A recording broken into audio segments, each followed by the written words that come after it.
Hello বন্ধুরা, welcome to my channel Bangla creator. আজ আমি এই ভিডিও দেখাবো খারাপ এলইডি বাল্ব কিভাবে রিপেয়ারিং করে। বন্ধুরা, এলইডি বাল্ব সাধারণত দুইভাবে খারাপ হতে পারে, এর সার্কিটে প্রবলেম অথবা বাল্বের ভেতরের এলইডিগুলির প্রবলেম। তো আজকের এই ভিডিও দেখাবো এলইডি বাল্বের ভেতরের এলইডিগুলি খারাপ হলে তা কীভাবে ঠিক করবেন। প্রথমে আমি আপনাদের একটা জিনিস দেখাতে চাই। এলইডি বাল্বের ভেতরের এলইডিগুলি এইভাবে কানেকশন করা থাকে, যার মধ্যে যদি একটি এলইডি খারাপ হয়ে যায় তাহলে বাল্বটি আর জ্বলবে না। তো বন্ধুরা, আমাদের এই খারাপ এলইডিটি বা এলইডিগুলি খুঁজে বের করতে হবে। তো কিভাবে বুঝবেন কোন এলইডিটা খারাপ? তার জন্য আপনি কন্টিনিউটি টেস্টার ব্যবহার করতে পারেন, অথবা একটি সহজ উপায় হলো যে এলইডি খারাপ সেখানে এমনি একটি কালো দাগ আপনি দেখতে পাবেন।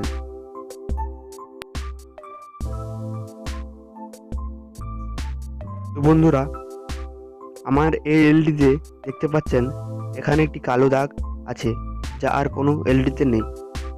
এবার এলইডিটি এই দুটি পয়েন্ট, অর্থাৎ এই এলইডির প্লাস পয়েন্ট এবং মাইনাস পয়েন্ট আমি এক তারের মাধ্যমে যুক্ত করে দেব, অর্থাৎ এলইডিকে আমি শর্ট সার্কিট করে দেব।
যদি ভিডিওটি ভালো লেগে থাকে তাহলে লাইক, কমেন্ট, শেয়ার করুন এবং চ্যানেলে নতুন হলে চ্যানেলটিকে সাবস্ক্রাইব করুন।